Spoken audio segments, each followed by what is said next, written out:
Good morning student. आपण इतिहासाचा दुसरा पाठ पाहत होतो. आपल्या इतिहासाच्या दुसऱ्या पाठाचं नाव होतं शिवपूर्वकालीन इतिहास.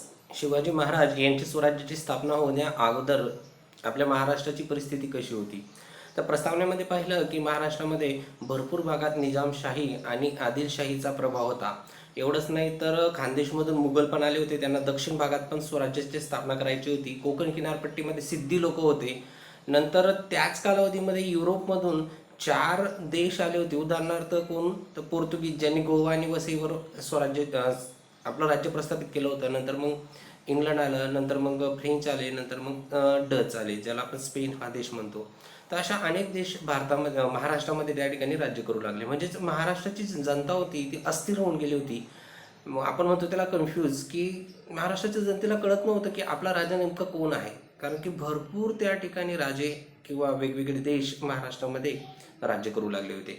आता महाराष्ट्राचा बराचसा भाग जरी आदिलशाही निजामशाहीच्या ताब्यात असला तरी भरपूर भागांवर वेगवेगळ्या राजांचं राज्य होऊन गेलं होतं. नंतर आपण पाहिलं की सरकार आणि सामान्य जनता यांचा जो दुवा होता, म्हणजे जे अधिकारी होती त्या अधिकाऱ्यांची माहिती अभ्यासण्यासाठी आपण 4 गोष्टींचा अभ्यास केला. जसं गावाला मौजा म्हणायचे, लहान लहान असायचे ते गाव. आणि गावामध्ये कोण असायचे प्रमुख, तर पाटील असायचे. आणि त्यांचं कराची रक्कम जमा करायची कुलकर्णी. नंतर आपण दुसरं पाहिलं कसबा, म्हणजे हे काय असायचं, परगाण्याचं एक मुख्य ठिकाण असायचं. म्हणजे मोठं गाव असायचं आणि याच्यामध्ये वतनदारी 2 लोकांना मिळालेली असायची. ती म्हणजे शेटे आणि दुसरा होता महाजन. ते पेठांचं कारभार त्या ठिकाणी पाहत होते. नंतर परगाणा होते. परगाणामध्ये 2 लोक प्रमुख होते. एक होता देशमुख आणि दुसरे होते देशपांडे. देशमुख म्हणजेच काय, ते पूर्ण पाटील लोकांचे प्रमुख असायचे जेवढ्या त्या गावामध्ये असतील. परगाणा हा सर्वत्र ठिकाणी सारखा नसायचा. काही परगाणा मोठा असायचा, काही परगाणा लहान असायचा. जसं पुण्याचा परगाणा जो होता हा मोठा होता, 290 गावं होती त्याच्यामध्ये. शिरवडचा हा परगाणा लहान होता, त्याच्यामध्ये फक्त 40 गावं होती. नंतर देशपांडे हे कुलकर्ण्यांचं प्रमुख असायचे आणि देशमुख हे पाटीलांचे प्रमुख असायचे. आणि त्यांचं काम सर्व, जसं गावामध्ये पाटीलचं काम असायचं तसं परगाण्यामध्ये देशमुखांचं काम असायचं. जसं गावामध्ये कुलकर्ण्यांचं काम असायचं तसं परगाण्यामध्ये देशपांडेंचं काम असायचं. नंतर आपण दुष्काळ कसा पडला ते पाहिलं. दुष्काळामध्ये 1630 मध्ये जो दुष्काळ पडला त्यामध्ये पूर्ण जनता, महाराष्ट्रातली जनता देशोधडीला गेली, ते आपण पाहिलं. आता पाठाचा पुढचा मुद्दा बघायचा आहे आपल्याला, वारकरी संप्रदायाचे किंवा वारकरी पंथाचे कार्य. आता आपण वारकरी पंथाचे कार्य पाहू. आता पुढचा आपला मुद्दा आहे वारकरी पंथाचे कार्य. वारकरी पंथाचं कार्य महत्त्वाचं का मानलं जातं. आता शिवाजी महाराज यांची स्वराज्य स्थापनापूर्वीचा जो कालावधी आहे, शिवपूर्वकालीन इतिहास आपण पाहतोय, त्यावेळेस जी जनता होती ती जनता अंधश्रद्धा व कर्मकांड यांच्या समाजावर जबरदस्त पगडा होता. म्हणजे त्यावेळची जनता खूप अंधश्रद्धा मानायची किंवा कर्मकांड खूप करायचे. कर्मकांड म्हणजे देवाच्या नावावर प्राण्यांची हत्या करणे, अशा गोष्टी खूप करत होती. नंतर समाजावर त्याचा जबरदस्त पगडा असल्यामुळे लोक दैववादाच्या आहारी गेले होते. दैववादाच्या आहारी म्हणजेच काय, की कोणतंही संकट येवो, कोणतीही चांगली गोष्ट येवो, की ते देवाला त्या ठिकाणी प्राधान्य द्यायचे, देवाला त्या ठिकाणी विनवणी करायचे की आमचं संकट दूर करू. आणि त्यामुळे त्यांची प्रयत्नशीलता थंडावली होती. ते प्रयत्नच करत नव्हते. जर त्यांच्यावर संकट आले तर संकट दूर कसं करावं हे त्यांना कळतच नव्हतं. ते प्रयत्नशीलच ते नव्हते. नंतर रयतेची स्थिती एवढी हालाकीची होऊन गेली की जर कधी एखादं संकट आलं तर त्यांना खाण्यापिण्यासाठी काही नसायचं. कारण की ते दैववादाच्या आहारी चालले गेले होते. त्यांची परिस्थिती सुधारण्याचे ते प्रयत्नच करत नव्हते. त्यांची प्रयत्नशीलता खूप थंडावली होती. म्हणून तिथल्या जनतेची परिस्थिती खूपच हालाकीची होऊन गेलेली होती. मग या परिस्थितीत समाजात चैतन्य निर्माण करण्यासाठी महाराष्ट्रातील वारकरी पंथाने प्रयत्न केले. मग जर कधी आपल्या समाजामध्ये त्या ठिकाणी बदल करायचा असेल तर अगोदर त्यांच्यामध्ये चैतन्य निर्माण करायचं, आणि चैतन्य निर्माण केल्यानंतर मग आपल्या समाजामध्ये बदल होईल असं वारकरी पंथाला त्या ठिकाणी वाटलं.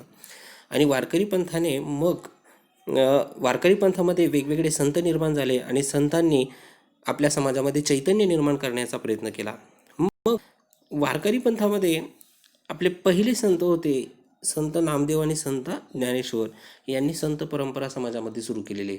म्हणजे महाराष्ट्रामध्ये प्रथम कोणते संत होऊन गेले तर 2 संत लक्षात ठेवायचे, संत नामदेव आणि संत ज्ञानेश्वर यांनी संत परंपरा आपल्या समाजामध्ये सुरू केलेली आहे. पुढे या परंपरामध्ये भरपूर संत निर्माण झाले, भरपूर. मग हे संत काही एकच जातीचे नव्हते. या संतांमध्ये भरपूर जातीचे वेगवेगळ्या स्तरांवरील लोक होते, भरपूर लोक होते, वेगवेगळ्या जाती जमातीचे लोक होते. जसं की संत चोखामेळा, संत गोरोबा, संत सावता, संत नरहरी, संत सेना, संत शेख मोहम्मद. बघा, मुस्लिम समाजाचं पण नाव आलेलं आहे. म्हणजे एवढे संत महाराष्ट्रामध्ये त्यावेळेस होऊन गेले. कोण कोण? संत चोखामेळा, संत गोरोबा, संत सावता, संत नरहरी, संत सेना, संत शेख. हे पुरुष संत होते. मग आपल्याला असं वाटतं की त्यावेळेस फक्त पुरुष संत असतील का? तर नाही. तर त्यावेळेस पुरुष संताबरोबर स्त्री संत सुद्धा होत्या. जसं की संत जे चोखोबा होते, त्या संत चोखोबा यांची पत्नी होती सोयराबाई, संत सोयराबाई. ह्या पण संत होऊन गेल्या आहेत. त्यांची एक बहीण होती संत निर्मळाबाई. म्हणजे संत चोखोबाची पत्नी संत सोयराबाई आणि त्यांची बहीण संत निर्मळाबाई ही सुद्धा संत होऊन गेलेली आहेत. संत मुक्ताबाई हे नाव तुम्ही भरपूर वेळेस ऐकलं असतील, संत ज्ञानेश्वर यांची बहीण. संत जनाबाई, संत कान्होपात्रा, संत बहिणाबाई सिऊरकर, ह्या वेगळ्या आहेत, बहिणाबाई सिऊरकर. तर ह्या स्त्रिया सुद्धा संत होऊन गेलेल्या आहेत. म्हणजे संत परंपरेमध्ये वेगवेगळ्या जाती जमातीचे, नंतर वेगवेगळ्या स्तराचे लोक त्या ठिकाणी होते. मग या संतांनी जी चळवळ उभी केली, ती चळवळीचं त्यांचं जे केंद्र होतं ते होतं पंढरपूर. पंढरपूर हे नाव खूप ऐकलं असेल तुम्ही, आषाढी एकादशी वगैरे होत असते. तर पंढरपूर हे त्यांचं केंद्र होते आणि पंढरपूरचं दैवत आहे विठ्ठल. म्हणजे त्यांचं जे दैवत होतं ते होतं विठ्ठल. आता पंढरपूर हे जे मंदिर आहे, पंढरपूरला जे मंदिर आहे विठ्ठलाचं मंदिर, हे एक नदीच्या काठी आहे, चंद्रभागेच्या काठी असं म्हटलेलं आहे. म्हणजे चंद्रभागा नदी आहे आणि चंद्रभागाच्या काठी ही जी नदी आहे, त्या चंद्रभागाच्या काठी सर्व संत मंडळी काय करायचे? भक्ती सागरामध्ये न्हाऊन निघत. म्हणजे एवढे मग्न होऊन जायचे ते आपली देवाची भक्ती करत करत. त्या ठिकाणी कीर्तन म्हणायचे, वेगवेगळे भक्तिगीतं म्हणायचे आणि आपल्या समाजामध्ये चैतन्य निर्माण करण्याचं काम करायचे. तर ते असं म्हणतात की चंद्रभागेच्या काठी ही सर्व संत मंडळी वारकरी संप्रदायामध्ये न्हाऊन निघत. म्हणजे खूप त्या ठिकाणी मग्न होऊन काम करत. म्हणजे त्या ठिकाणी ते भजन करत, कीर्तन करत. एवढंच नाही तर त्या ठिकाणी ते सहभोजनाचा कार्यक्रम, म्हणजे एकत्र बसून जेवण करत, त्याला ते काला म्हणायचे. आणि त्या ठिकाणी मग ते समतेचा प्रसार करण्याचा प्रयत्न करायचे. तर अशा प्रकारे या वारकरी संप्रदायाने आपल्या समाजामध्ये जे दैववादावर पूर्णपणे अवलंबून होते, तर असं न करता त्यांच्यामध्ये प्रयत्नशीलता यावी, त्याच्यामध्ये चैतन्य निर्माण व्हावे, यासाठी खूप प्रयत्न केलेले दिसून येतात. म्हणून वारकरी पंथाचं कार्य खूप महत्त्वाचं त्यावेळेस मानलं जातं. मग या वारकरी पंथामध्ये कोणकोणते संत होऊन गेले, त्या संतांची माहिती आणि त्यांनी काय काय केलं ते आपल्याला आता पाहायचं आहे. आपले पहिले संत आहेत वारकरी पंथातले संत नामदेव. संत नामदेव हे वारकरी संप्रदायातील एक श्रेष्ठ संत होते. आता इथे पाहू शकता तुम्ही संत नामदेव यांची माहिती. संत नामदेव हे वारकरी संप्रदायातील एक श्रेष्ठ संत होते. वारकरी संप्रदाय आहे आणि त्यांच्यामधले श्रेष्ठ संत म्हणजेच संत नामदेव. संत नामदेव कुशल संघटक व उत्तम कीर्तनकार. खूप छान असं ते कीर्तन करायचे. कुशल संघटक म्हणजे अनेक लोकांना संघटित करण्याचं काम त्यांनी केलेलं आहे. एवढंच नाही तर त्यांनी कीर्तनाच्या माध्यमातून सर्व जमातींमधील स्त्री पुरुषांना एकत्र आणण्याचं काम केलेलं आहे. म्हणजेच समाजामध्ये समतेची निर्मिती त्यांनी केलेली आहे. समाजामध्ये वेगवेगळ्या जाती जमातीमधील स्त्री आणि पुरुषांना ते एकत्र आणायचे आणि लोकांमध्ये समतेची भावना जागृत करायची, समतेची भावना जागृत करायची. असे ते अतिशय संघटक किंवा उत्तम कीर्तनकार म्हणून त्यांची ख्याती त्यावेळेस होती. कारण त्यांनी समाजामध्ये समतेची निर्मिती केलेली आपल्याला दिसून येते. त्यांची एक प्रतिज्ञा आहे बघा, नाचू कीर्तनाच्या रंगी ज्ञानदीप लावू जगी. की आपण जगामध्ये ज्ञानदीप म्हणजेच काय, समाजामध्ये चैतन्य निर्माण करण्याचं, समाजामध्ये समतेची निर्मिती करण्याचं, म्हणजे ज्ञानाची निर्मिती करण्याचं काम आपण, म्हणजे कीर्तनाचा प्रसार करायचा आणि कीर्तनाचा प्रसार केल्यानंतर लोकांना संघटित करायचं. ज्ञानदीप लावणे म्हणजेच काय की जगामध्ये प्रकाश निर्माण करणे म्हणजेच काय, जनजागृती करणे, असा त्याचा एक अर्थ होतो. नाजूक कीर्तनाच्या रंगी ज्ञानदीप लावू जगी, अशी त्यांची प्रतिज्ञा होती. नंतर संत नामदेव हे अनेक संतांवर आणि सर्वमान्य लोकांवर त्यांच्या शिकवणीचा प्रभाव पडला होता. त्यांच्या अभंग रचना एवढ्या प्रसिद्ध आहेत की सर्वसामान्य जे व्यक्ती आहेत किंवा जे वेगवेगळे संत होऊन गेले त्यांच्यानंतर जे संत होऊन गेले त्यांच्यावर त्यांचा खूप प्रभाव होता, कारण त्यांच्या अभंग रचना ह्या अतिशय प्रसिद्ध आहेत. सर्वसामान्य लोकांना त्यांच्या अभंग खूप आवडायचे, त्यांचं शिकवण त्यांना खूप आवडायची. मग ते आपल्या विचारांचा प्रसार करण्याकरिता आपल्या विचारांचा प्रसार त्यांनी महाराष्ट्रभर तर केलाच, पण महाराष्ट्रानंतर मग ते पायी पायी त्या ठिकाणी गेले आणि मग ते पंजाब या ठिकाणी पोहोचले. पंजाबपर्यंत गेल्यानंतर त्यांनी त्या ठिकाणी जे पद लिहिले ते पद त्या शीख लोकांना खूप आवडले आणि त्यांची जी पदे आहेत ते पद आजही गुरु ग्रंथ साहिब जो ग्रंथ आहे, शीख धर्माचा ग्रंथ आहे तो गुरु ग्रंथ साहिब, त्या गुरु ग्रंथ साहिबमध्ये त्यांची पदे आहेत, म्हणजे त्यांच्या काही ओव्या त्यांनी घेतलेल्या आहेत. तुम्हाला विचारलं जातं गुरु ग्रंथ साहिब या ग्रंथामध्ये महाराष्ट्रामधील कोणत्या संतांच्या पदे आहेत किंवा काव्यरचना आहेत, तर गुरु ग्रंथ साहिब यांच्या या ग्रंथामध्ये संत नामदेव यांनी काही पदे लिहिली, ते पद्यांचा समावेश त्या ठिकाणी दिसून येतो. नंतर त्यांनी भागवत धर्माचा संदेश गावोगावी पोचवण्याचं कार्य केलेले. त्यांनी पंढरपूर येथे विठ्ठलाच्या महाद्वारासमोर, आता विठ्ठल यांचं जे महाद्वार आहे, खूप मोठं द्वार आहे तिथे पंढरपूरमध्ये, त्यांच्यासमोर त्यांनी चोखामेळा यांची समाधी बांधलेली आहे. म्हणजे संत नामदेव हे अतिशय उत्तम असे संघटक होते, कीर्तनकार होते आणि त्यांनी खूप असं चांगलं कार्य केलेलं आहे. पंढरपूर येथे त्यांनी विठ्ठलाच्या महाद्वारासमोर संत चोखामेळा यांची समाधी त्यांनी बांधलेली आहे आणि अशा प्रकारे त्यांचं जे कार्य आहे ते अतिशय विस्मरणीय आपल्याला दिसून येतं. तर इथे वारकरी संप्रदाय दाखवलेला या चित्रामध्ये आणि ते विठ्ठलाचं मूर्ती दाखवलेली आहे की ते पंढरपुराचं एक दैवत आहे. त्यावेळेस वारकरी संप्रदायाचं ते दैवत होतं. आता आपल्याला दुसरे संत बघायचे आहेत. ते दुसरे संत म्हणजेच संत ज्ञानेश्वर. संत ज्ञानेश्वरांच्या कथा आम्ही लहानपणी खूप ऐकलेल्या होत्या, आमच्या आईवडिलांकडून, आजी आजोबांकडून. तुम्हीसुद्धा ऐकलेले असतील की संत ज्ञानेश्वर खूप असे गरीब होते आणि त्यांनी आपले भाऊ आणि बहिणींच्या सोबत आपलं बालपण त्या ठिकाणी घालवलेले आहे. अतिशय कमी वयात त्यांनी एक खूप मोठा ग्रंथ लिहिलेला आहे, त्याला आपण ज्ञानेश्वरी असं म्हणतो. आणि नंतर खूप कमी वयात त्यांनी आपली समाधी त्या ठिकाणी घेतलेली आहे. असे आहेत संत ज्ञानेश्वर. संत ज्ञानेश्वर यांची माहिती पाहू. संत ज्ञानेश्वर हे सुद्धा वारकरी संप्रदायामधले होते आणि ते एक विख्यात संत. जसं संत नामदेव वारकरी संप्रदायामध्ये श्रेष्ठ संत होते, तसं संत ज्ञानेश्वर हे वारकरी संप्रदायामधील विख्यात संत होते. नंतर आपल्याला माहिती आहे भगवद्गीता हिंदू धर्माचा भगवद्गीता या संस्कृत ग्रंथाचा, भगवद्गीता जी आहे हिंदू धर्माची ती संस्कृत भाषेमध्ये आहे, संस्कृतमध्ये आहे. त्यांनी तो भगवद्गीता मराठीमध्ये स्पष्ट करणारा, म्हणजे मराठीमध्ये लिहिला एक ग्रंथ लिहिला, त्याचं नाव आहे भावार्थ दीपिका आणि भावार्थ दीपिकेचं दुसरं नाव आहे ज्ञानेश्वरी. म्हणजे ज्ञानेश्वरी हा ग्रंथ त्यांनी मराठीमध्ये रचलेला आहे. मग ज्ञानेश्वरी हा ग्रंथ जो मराठीमध्ये रचला, तर हा ग्रंथ भगवद्गीतेमधून त्यांनी निर्माण केलेला आहे. म्हणजे बघा त्यांना किती भाषेचं ज्ञान असेल की भगवद्गीता त्यांनी पूर्ण संस्कृतमध्ये वाचली आहे, नंतर त्यांनी त्याचं रूपांतर मराठीमध्ये लिहिलेलं आहे. त्याला भावार्थ दीपिका अर्थात ज्ञानेश्वरी हा त्यांनी ग्रंथ रचलेला आहे. नंतर त्यांनी अजून एक ग्रंथ लिहिलेला आहे अमृतानुभव.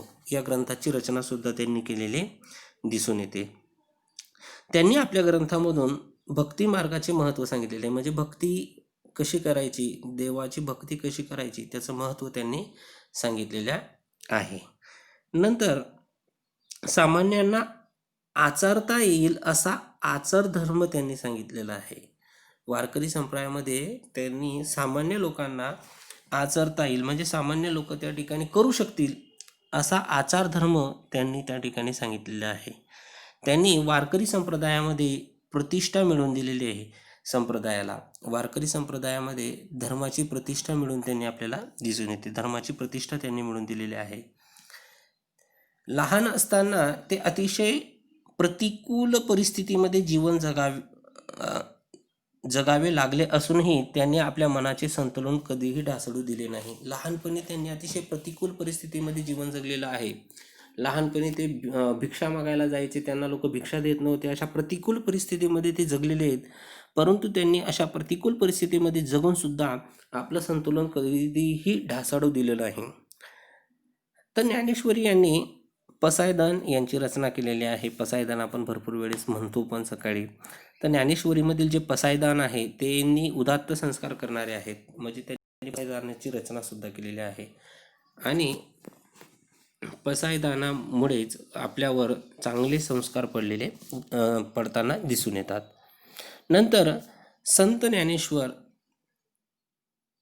यांचे एक बंधू होते, ते म्हणजेच संत निवृत्तीनाथ, संत सोपानदेव, आणि त्यांच्या एक भगिनी आहेत संत मुक्ताबाई. यांनी सुद्धा काव्य रचना केलेल्या आहेत. म्हणजे संत ज्ञानेश्वर यांनी तर केल्याच, पण संत ज्ञानेश्वर बरोबर त्यांचे जे भाऊ होते संत निवृत्तीनाथ, संत सोपानदेव, आणि त्यांची जी भगिनी होत्या संत मुक्ताबाई, यांनी सुद्धा प्रसिद्ध अशा काव्यरचना त्यावेळेस केलेल्या दिसून येतात. आता महाराष्ट्रातले पुढचे संत म्हणजे संत एकनाथ. संत एकनाथ हे भक्ती चळवळीमधले एक महान संत होते. ज्यांचं संत नामदेव होते वारकरी संप्रदायातले, संत ज्ञानेश्वर होते वारकरी संप्रदायातले, तसंच संत एकनाथ हे महाराष्ट्रामधल्या भक्ती चळवळीमधले एक महान संत होऊन गेलेले आहेत. इथे माहिती दिलेली आहे बघा आपण. तर त्यांची जी साहित्य आहेत, जसं की संत नामदेव अभंग वगैरे काव्य लिहायचे. नंतर यांनी भावार्थ दीपिका ज्ञानेश्वरी लिहिला संत ज्ञानेश्वर यांनी, नंतर अमृतानुभव लिहिला. तसं संत एकनाथ यांचा जर विचार केला तर यांचं साहित्य विपुल आणि विविध प्रकारचे होते. म्हणजे त्यांच्या साहित्यामध्ये काय काय होतं, तर त्यांच्या साहित्यामध्ये होतं अभंग. त्यांच्या साहित्यामध्ये असायचं अभंग, म्हणजे ते अभंगाची रचना करायचे. गवळणी ते लिहायचे. गवळणी तुम्ही जे गवळण असायचे त्या गवळणींनी जे गवळणी गायल्यात त्यांचं लिखाण त्यांनी केले. नंतर भारुडेसाठी ते प्रसिद्ध आहेत. संत एकनाथ भारुडे हे विसरायचं नाही. तर संत एकनाथ यांची जी साहित्य रचना होती ती विविध प्रकारची होती. म्हणजे त्यांनी काय काय लिहिलं होतं, तर त्यांनी अभंग लिहिल्या होत्या, गवळणी लिहिल्या होत्या, भारुडे यांचा समावेश त्याच्यामध्ये होता. नंतर त्यांनी भागवत धर्माची मांडणी सोपी आणि सविस्तर केलेली आहे. त्यांनी भागवत धर्माची जी मांडणी आहे ती सोपी आणि सविस्तर, म्हणजे अगोदर जी धर्माची मांडणी किंवा धर्मामध्ये जे काही नियम लिहिलेले असायचे ते संस्कृत भाषेमध्ये असायचे, खूप कठीण असायचे, ते सामान्य लोकांना समजत नव्हते. परंतु संत एकनाथ असो, संत नामदेव असो किंवा संत ज्ञानेश्वर यांनी सुद्धा धर्माची रचना सर्व लोकांना आचार धर्म सांगितला आहे आणि आचार धर्म त्यांनी सोपा करून सांगितला होता. अगदी त्याचप्रमाणे संत एकनाथ यांनी सुद्धा भागवत धर्माची मांडणी अतिशय सोपी आणि सविस्तर केलेली दिसून येते. नंतर भागवत या संस्कृत ग्रंथाच्या भक्तिविषयक भागाचा अर्थ त्यांनी मराठीमध्ये सांगितलेला आहे. म्हणजेच भागवत धर्मामध्ये जे नियम होते ते नियम अगोदर कोणत्या भाषेमध्ये होते, मग तर संस्कृत भाषेमध्ये होते. पण ती संस्कृत भाषा सर्वसामान्य लोकांना समजत नव्हती, म्हणून त्यांनी जी भक्तिविषयक गाथा आहे ती मराठीमध्ये सांगितलेली आपल्याला दिसून येते. तर अशा प्रकारे त्यांनी ती सोपी आणि सविस्तर करून दाखवली. नंतर त्यांनी ती मराठीमध्ये सांगितली. नंतर भावार्थ रामायणात रामकथेच्या निमित्ताने लोकजीवनाचे चित्र रेखाटलेले आहे. तर भावार्थ रामायणात रामकथा त्यांनी सांगितलेल्या आहेत आणि लोकजीवनाचे चित्र त्यांनी रेखाटलेले आपल्याला दिसून येतात. नंतर पुढे परमार्थ प्राप्तीसाठी प्रपंच सोडण्याची आवश्यकता नाही हे त्यांनी स्वतःच्या आचरणेमधून दाखवलेलं आहे. म्हणजेच काय की लोक काय करायचे अगोदर, जर तुम्हाला देवाची प्राप्ती करायची असेल, परमेश्वराची प्राप्ती करायची असेल तर प्रपंच सोडावा लागेल. म्हणजे घरदाराचा त्याग करा, जंगलामध्ये फिरा, आणि नंतर मग तुम्हाला देवाची प्राप्ती करून भेटेल. असं या प्रकारची लोक अगोदरचे जे साधू संत होते त्या ठिकाणी फसवायचे, लोकांना काहीही सांगायचे. पण त्यांनी त्यावेळेस स्पष्ट सांगितलं की तुम्हाला परमार्थ प्राप्त करायचा असेल, देवाची भक्ती करायची असेल, तर मग तुम्हाला प्रपंच सोडण्याची आवश्यकता नाही, तुम्हाला घरदाराचा त्याग करण्याची आवश्यकता नाही. तुम्ही आई वडील, पत्नी, मुलं यांची सेवा करता करता सुद्धा परमार्थाची प्राप्ती करू शकतात. म्हणून परमार्थ प्राप्तीसाठी प्रपंच सोडण्याची आवश्यकता नाही, असं मत असणारे ते व्यक्ती होते. नंतर पुढे संस्कृत त्यांचं एक प्रसिद्ध असं आपल्या मराठी भाषेविषयक वाक्य आहे. ते म्हणजेच संस्कृत वाणी देव केली. ते असं म्हणतात, जर संस्कृत ही भाषा देवाने लिहिली आहे, तरी प्राकृत काय चोरापासून झाली, तर मग प्राकृत भाषा काही चोरांनी निर्माण केलेली आहे. म्हणजे याचा अर्थ त्यांनी कोणत्या भाषेचा महत्त्व त्या ठिकाणी सांगितलेलं आहे. त्यांनी आपल्या मराठी भाषेला खूप महत्त्व दाखवलेलं आहे. त्यांनी असं म्हटलेलं आहे की आपली मराठी भाषा कोणत्याही भाषेपेक्षा कमी नाही. पूर्वीचे धर्मातले जे संत असायचे, साधू संत असायचे, ते एका भाषेला मानायचे. ती भाषा म्हणजे संस्कृत. संस्कृत भाषा ही सर्वसामान्य लोकांना कळत पण नव्हती. पण त्यांचं स्पष्ट मत होतं की संस्कृत जर देवाने तयार केलेली आहे, तर आमची प्राकृत भाषा काही चोरांनी तयार केली नाही. म्हणजे त्यांनी आपल्या मराठी भाषेचं महत्त्व कमी नाही असं ठमकावून त्या ठिकाणी सांगितलेलं आहे. त्यांनी संस्कृत पंडितांना ठणकावून विचारलं होतं की जर मराठी भाषा ही जरी ही प्रकृतीपासून निर्माण झालेली आहे, ती चोरापासून नाही. जसं तुमची संस्कृत भाषा तुम्ही म्हणतात की देवाने निर्माण केली, तर मग ही काही चोरांनी निर्माण केलेली. म्हणजे त्यांनी जे पूर्वीचे पंडित होते, संस्कृत पंडित, जे मराठी भाषेला तुच्छ लेखायचे, तर त्यांनी स्पष्ट त्या ठिकाणी ठणकावून त्यांना सांगितलं होतं. तर असे मराठी भाषेचं महत्त्व सांगणारे हे एक होते संत एकनाथ. नंतर संत एकनाथ यांनी जे इतर धर्मांचा तिरस्कार करायचे, जे लोक इतर धर्माचे तिरस्कार करायचे, त्या तिरस्कार करणाऱ्यांवर त्यांनी खूप टीका केली होती. जसं संस्कृत भाषेला महत्त्व देऊन इतर भाषांना तुच्छ लेखणाऱ्यांवर त्यांनी टीका केली, तसं इतर धर्माचा तिरस्कार करणारे ते म्हणायचे की सर्व धर्म सारखे आहेत, कोणताही धर्म कमी नाही किंवा कोणताही धर्म उच्च नाही, कोणताही धर्म नीच नाही. मग तुम्ही इतर धर्मांना महत्त्व का कमी देतात? म्हणून त्यांनी इतर धर्मांचा तिरस्कार करणाऱ्यांवर खूप मोठ्या प्रमाणावर टीका केलेली दिसून येते. असे होते हे भक्ती चळवळीमधले संत एकनाथ. आता आपल्याला बघायचे संत तुकाराम. संत तुकारामांचा जर विचार केला तर संत तुकाराम हे पुण्याजवळील देहू ह्या गावाचे होते. देहू गावाचे होते ते. पुण्याजवळ आहे देहू गाव, आताही आहे. त्या ठिकाणी ते होते, त्या ठिकाणाचे ते होते. संत तुकारामांनी आपली गाथा ही मराठी भाषेची अमोल ठेवा आहे असं त्या ठिकाणी सांगितलेलं आहे. नंतर आपल्या अभंगाचं महत्त्व जर कधी कोणी निर्माण केलं असेल, आपल्या अभंगाची उंची जर कधी कोणी लाभवली असेल, तर ते होते संत तुकाराम. संत तुकारामांनी आपल्या अभंगाची श्रेष्ठ कवित्वाची उंची लाभली. आपल्या अभंग जुन्या काळामधले जे संत होऊन गेले त्यांच्यामध्ये सगळ्यात प्रसिद्ध अभंग कोणाचे, तर संत तुकाराम. संत तुकारामांचे अभंग खूप प्रसिद्ध आपल्याला दिसून येतात. त्यांनी आपली गाथा ही मराठी भाषेचा अमोल ठेवा आहे ते रंजल्या गांजल्यांमध्ये दैवत्व पाहण्यास सांगतात. म्हणजे जे रंजले गांजले लोक आहेत, सर्वसामान्य असो कोणी असो, त्यांच्यामध्ये ते दैव पाहण्याचं सांगतात. त्यांचा जो दृष्टिकोन आहे तो दृष्टिकोन बघा. जे का रंजले गांजले त्यासी म्हणे जो आपुले, तोची साधू ओळखावा देव तेथीच जाणावा. म्हणजे रंजले गांजल्यांमध्ये ते दैवत्व पाहण्यासाठी सांगतात. म्हणजे जर तुम्हाला देव बघायचा असेल तर तुम्ही जरी त्या ठिकाणी मूर्तीची पूजा नाही केली तरी चालेल, तर ते रंजल्या गांजल्यांमध्येच दैवत्व पाहण्यासाठी आपल्याला सांगतात. नंतर त्यांनी लोकांना दिलेल्या कर्जाची कागदपत्रे इंद्रायणी नदीच्या डोहात बुडवली आणि कित्येक कुटुंबांना कर्जमुक्त केले. त्यांना लोकांची जी कागदपत्रे होती, कर्जाची कागदपत्रे, त्यावेळेस सुद्धा लोकांवर खूप कर्ज असायचे. मग हे सर्व कर्जाची कागदपत्रे त्यांनी काय केली, इंद्रायणी नदीच्या डोहात बुडवली. आणि ती इंद्रायणी नदीच्या डोहात बुडवल्यानंतर कित्येक कुटुंबांना, खूप कुटुंबांना त्यांनी कर्जमुक्त करून टाकले.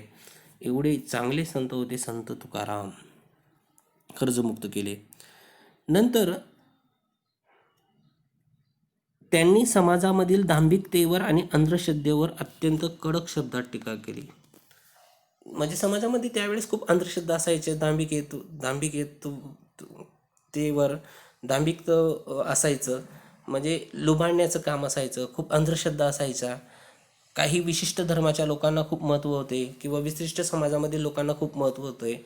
अशा लोकांवर त्यांनी खूप कडक शब्दामध्ये टीका केलेली आहे. अंधश्रद्धांवर खूप मोठ्या प्रमाणावर टीका केलेली आहे. भक्तीला नीतीचा जोड देण्यावर त्यांचा खूप भर होता. म्हणजेच आपली नीती पण चांगली असायची. भक्तीला नीतीचा जोड देण्यावर, म्हणजेच भक्ती करता करता आपली नीतीही चांगली असायला पाहिजे, असं त्यांचं म्हणणं होतं. म्हणून ते म्हणतात, भक्तीला नीतीचा जोड देण्यावर त्याचा भर होता. जोडून या धन उत्तम व्यवहारे, उदास विचारे वेच करी. की जर कधी तुम्हाला धन जोडायचं असेल तर तुमचे व्यवहार कसे असायला पाहिजे, उत्तम असायला पाहिजे, चांगले असायला पाहिजे. नंतर समाजामध्ये जे काही कर्मठ लोक होऊन गेलेले आहेत, त्या कर्मठ लोकांनी, म्हणजे जे स्वतःला त्यावेळेस श्रेष्ठ म्हणायचे, त्यांनी संत तुकाराम यांच्यावर खूप कडक शब्दात टीका केली. संत तुकारामवर त्यांनी खूप कडक शब्दात टीका केली. त्यांनी संत तुकाराम जी लोकजागृती घडवून आणायची, लोकांना जी चांगली वागणूक दिली होती त्यांनी, जसं की कर्जामधून मुक्त केलं होतं त्यांनी. लोकांमध्ये ते देव शोधण्यासाठी सांगायचे, तुमचं नीतिमत्ता चांगली असायला पाहिजे असं ते म्हणायचे. म्हणजे त्यांनी लोकजागृतीला विरोध केला होता. समाजामध्ये काही कर्मठ लोकांनी ते करत असलेल्या लोकजागृतीला विरोध करायचे. म्हणजे त्यांनी जी लोकजागृती केली त्याला ते कर्मठ लोक विरोध करायचे. आणि त्यांनी असं म्हटलं होतं की त्यांना मुळात अभंग रचण्याचा कोणताही अधिकार नाही, असा त्यांनी दावा केला होता कर्मठ लोकांनी, की संत तुकाराम अभंग रचना करू शकत नाही, असे होते कर्मठ लोक. त्यांचं स्पष्ट म्हणणं होतं की संत तुकाराम जे सांगताहेत ते चुकीचं सांगताहेत. संत तुकाराम जी लोकजागृती करतायत, आता त्यांना माहीत होतं जर संत तुकारामांनी लोकजागृती केली तर आपलं महत्त्व कमी होऊन जाईल. म्हणून अशा कर्मठ लोकांनी संत तुकारामांना अभंग रचण्याचा कोणताही अधिकार नाही असा दावा केला होता. आणि त्यांनी काय केलं होतं की संत तुकारामांचे जे अभंग होते लिहिलेले, ज्या वह्या होत्या, त्या वह्या त्यांनी पूर्णपणे इंद्रायणी नदीच्या डोहात बुडवून टाकल्या होत्या. तुम्ही जर कधी संत तुकारामांचे जुने चित्रपट पाहिले तर तिथे दाखवलेलं आहे, कर्मठ लोकांनी त्या वह्या आपल्या इंद्रायणी नदीमध्ये बुडवून टाकले, अभंग बुडवून टाकले. परंतु मग ते अभंग परत देवानी वर काढले असं दाखवलेलं आहे. पण तसं काही झालं नसेल. समजा झालं बी असेल तर मग आपण त्यावेळेस नव्हतो. पण त्यावेळेस असं दाखवलेलं आहे की त्यावेळेस जे कर्मठ लोक होती, जे वाईट लोक होते, त्या वाईट लोकांनी संत तुकारामांच्या जे अभंग रचलेल्या वह्या आहेत त्या इंद्रायणी नदीच्या डोहामध्ये बुडवून टाकले होते. नंतर जरी त्यांनी डोहामध्ये त्या वह्या बुडवल्या होत्या तरी त्यांनी धीरोदात्तपणे तोंड दिले. म्हणजे अतिशय धीर धरून त्यांनी त्या ठिकाणी त्या सामोरे गेले होते. म्हणजे ते चिडले नाही किंवा त्यांना प्रतिउत्तर त्यांनी मारलं नाही, तर धीर धरून त्यांनी त्या ठिकाणी त्या गोष्टी पाहिल्या आणि आपलं कार्य त्या ठिकाणी सुरूच ठेवलं.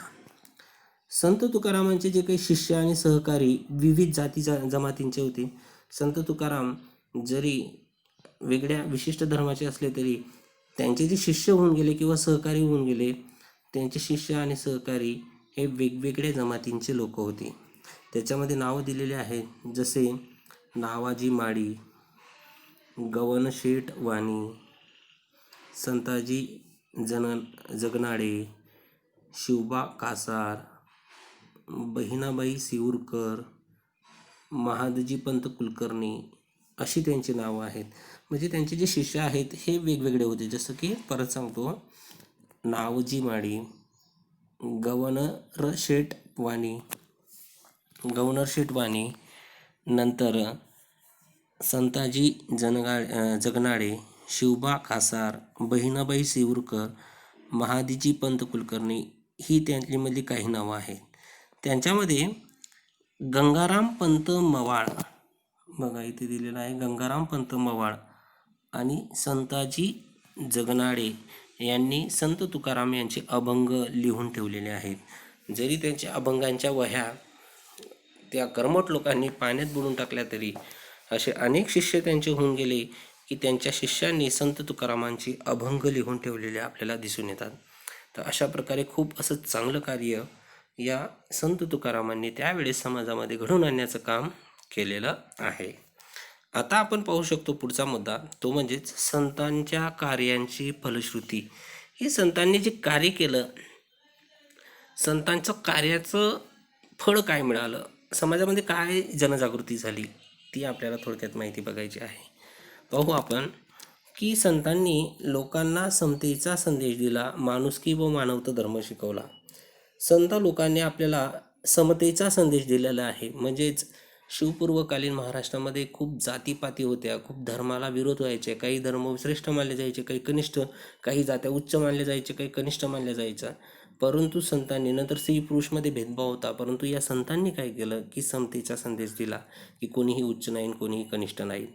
नंतर माणुसकी काय असते, मानवता धर्म कसा असतो, ही मानवता धर्म त्यांनी लोकांना शिकवलेला दिसून येतो. नंतर एकमेकांवर प्रेम करावे, एकत्र यावे, एकजुटीने राहावे अशी त्यांची शिकवण होती.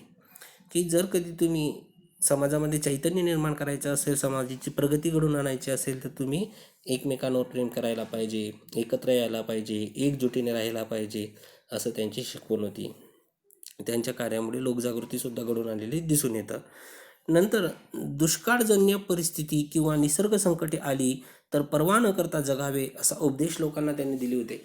आपण पाहिलं मागेच की जर कधी निसर्ग संकट यायचे किंवा दुष्काळजन्य परिस्थिती निर्माण व्हायची तर लोक कोणावर विश्वास ठेवायचे, दैववाद, देवावर, की आपलं हे परिस्थितीला सामोरे देव जाईल, आपण काही करायचं नाही. म्हणजे ते स्वतः काहीच कार्य करत नव्हते. परंतु संतांनी असं सांगितलं की दुष्काळजन्य परिस्थिती असो की निसर्ग संकट असो, काहीही असो, तर पर्वा न करता आपण जगायला पाहिजे, आपण आपलं कार्य करायला पाहिजे, असा उपदेश त्यावेळच्या संतांनी आपल्याला दिसून येतात.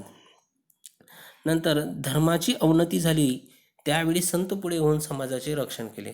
ज्या वेळेस धर्माची अवनती झाली, धर्मावर संकट आलं, काही कर्मठ लोक त्या ठिकाणी स्वतःला श्रेष्ठ म्हणायचे, काही लोकांना कनिष्ठ म्हणायचे, अशा परिस्थितीमध्ये धर्माची अवनती झाली तरी संत पुढे येऊन समाजाचं त्यावेळेस त्यांनी रक्षण केलेलं दिसून आले.